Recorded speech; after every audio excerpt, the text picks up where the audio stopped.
guys, today's video is going to be on helpful tips on how to care for your parrot post-surgery. My personal experience with Victoria Cockatoo after her surgery. So I thought I would make a video. Miss Victoria is sitting comfortably in her cage. This is the cage setup that I have for her after her surgery. Now it's been 2 weeks. It's about to be taken down. I'm about to put her cage back to normal, and I'll probably do it after this video. But I wanted you to see her cage setup of what I did to make her cage safe and comfortable for her. Now, this setup isn't going to be for every bird. It's about knowing your bird. So what we did was we used 3 boxes. I put 2 boxes side by side. It was tricky getting in there, by the way. It wasn't easy. And then I used another box and I kept it flat and I placed it in there. That was a little tricky too. And then I put holes on the flat part of the box and I used these plastic ties and I fastened all around her cage. I made sure there was no space between the box and the bars. You do not want your bird falling through, getting stuck. They are really clumsy after surgery. They're super clumsy. They're scared after anesthesia. So you need to make sure this cage is super, super safe. Then I put newspaper and then I put a sheet on top. This is actually a flannel blanket. You want to make sure whatever you put in your bird's cage, your bird cannot get tangled up, cannot get suffocated, cannot choke itself. So you really have to use caution when you are creating a place for your parrot to be safe post-surgery. Now, boxes are the last thing you want to use, but it's what I use for Victoria. 2 weeks later, she hasn't touched them. That's really rare for a parrot. If it was a kayik, if it was maybe another cockatoo, they would have chewed through this within 24 hours and it would not work for them. The other thing, the best thing, is if you can raise the crate at the bottom, the metal platform. This cage does not do that, so that wasn't an option. Something else you could do is you can go to Home Depot. Actually, one of my viewers suggested it, and you can get plexiglass, take the measurements of the cage, have them cut it for you, and put holes in that plexiglass. And once again, you can use these plastic ties. And I'll put the link below of these plastic ties. They have small ties and then they have heavy duty ties. You want to use the most heaviest duty tie to fasten that. You can also use a large kennel to keep your bird safely inside. And it's just post-surgery, so it's just getting them through that first 24, 48 hours that are so critical. And I mean critical. Nothing would have prepared me for that first night with Victoria. It was horrible. She was in pain. I was up with her all night. There was one point at 3:30 in the morning, I think her pain meds wore off, the anesthesia, everything wore off, and she started panicking. She didn't recognize me. She didn't know who I was.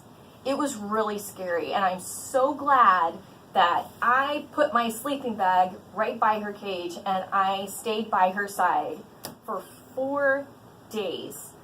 I pretty much did not leave the room, and if I was out of the room, I was able to see my birds on a webcam. Now, this is something that I highly recommend.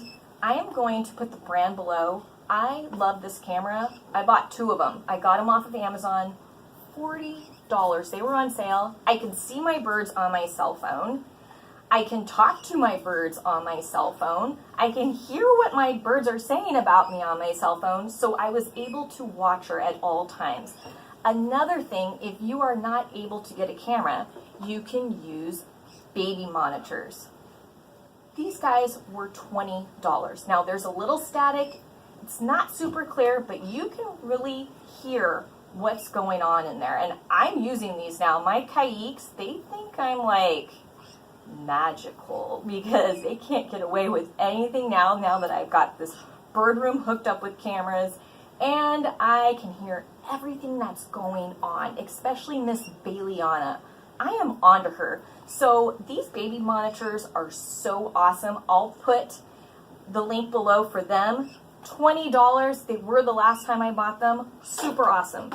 Another thing that is going to be so important is controlling the temperature in the room. Now, Victoria needed 86 degrees, and she needed definitely some heat support. So what I did was I went on Amazon and I bought heat bulbs. Now, what's so cool about these bulbs is they're black. There's no light. It's just heat. And you order them, you just buy the bulbs like this. I think they were like $10, and then I put them on the lamp. So the important thing is that it's far enough away so you do not burn your parrot, and also you need to pay attention to the temperature. You need to know the temperature of how hot this is getting. And you always want to ask your avian vet if this is the way to go. And if it is, I will put the link below for this bulb. I loved it, and I've tried many of them. And also what it came was it came with a thermometer. Another thing, you want to know the temperature. You want to make sure there is nothing around this bulb that can catch on fire. So you want to make sure there's no sheets, no toys, nothing around that, because you want to keep everybody safe. But I loved it. I used it. It worked well. One of my most favorite things I've ordered for Victoria was this. It's a thermometer, and it shows you the humidity of the room. Another awesome feature on it is it will show you the max that the temperature was during the day and the minimum. So if you're gone or at nighttime, you can look to see how hot, how cold, and that way you can plan on the temperature in the room. I loved it. I think it was like $7. What a relief. Another thing that is super important to have in your bird room at all times, and not just after surgery, is a nightlight. You can get a plug-in light, or I use these little tea lamps, and I will place them up high because they have batteries that are not good for your parrots, up high where your parrots can't get them, and it's just the right amount of light for the bird room. Birds have night frights, and they need night lights. Inside the cage, you want to have flat perches. Now, this is a wire flat perch. It's not my favorite. Thomas and Bailey have the flat perches, and they're in their cage. I will put the link below of wooden flat perches you can place in your birds' cages. Victoria has a flat perch over here. You can't see it because there's tons of toys. That is another super important thing you want to have for your parrot. Also, rope perches. There's a rope perch in here. Rope perches are very soft. They're comfortable, easy to grip for your parrot.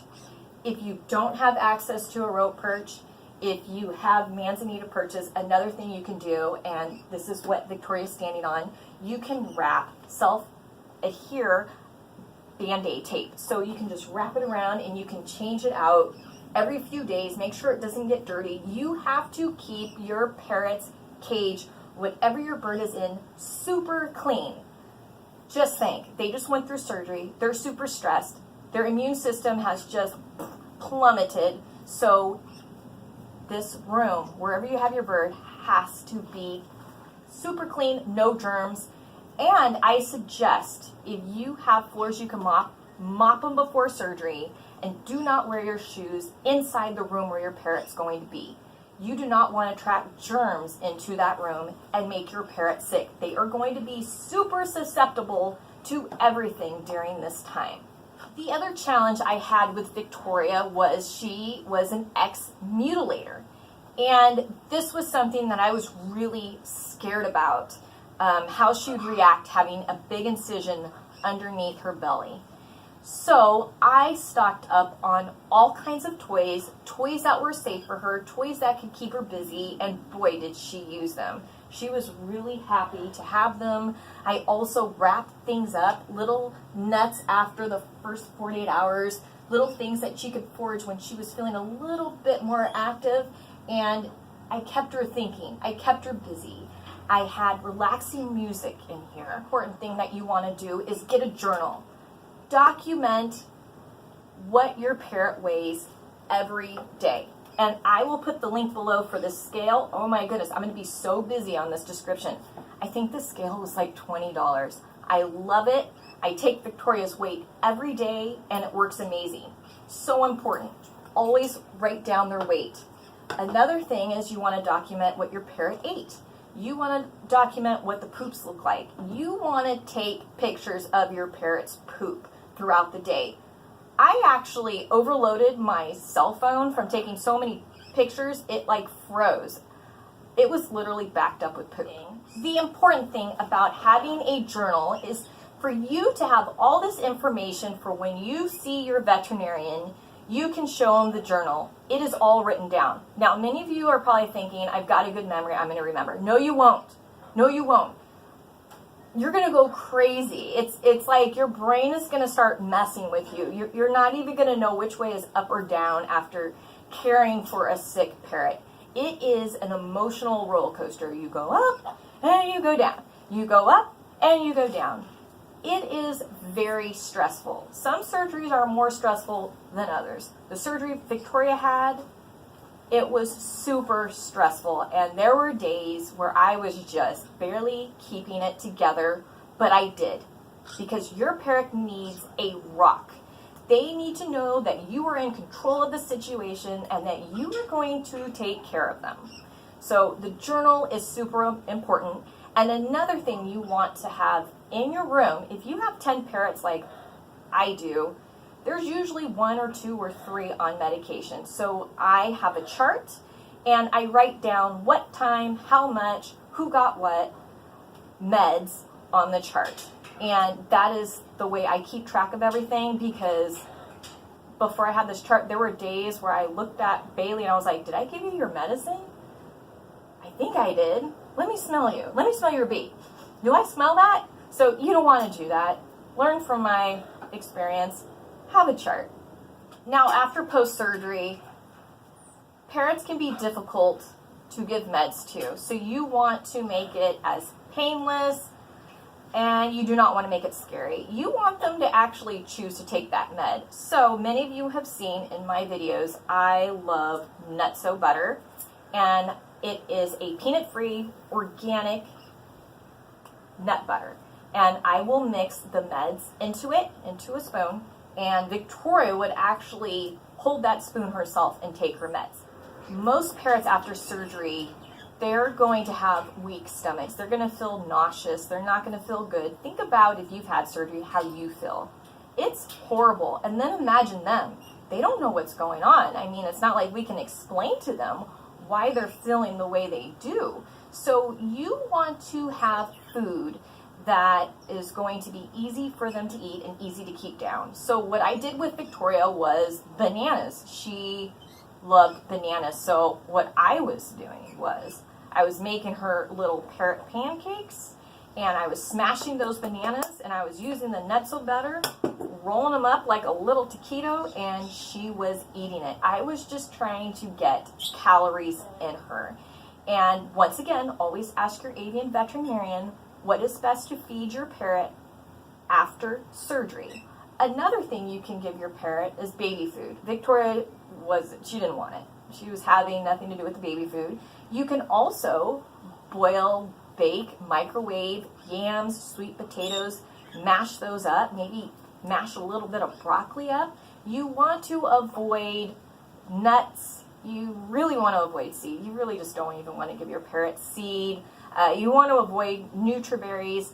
Anything that's not going to sit in there and digest easily, you just do not want to give your parrots the first 24, 48 hours. So thankful to have Victoria.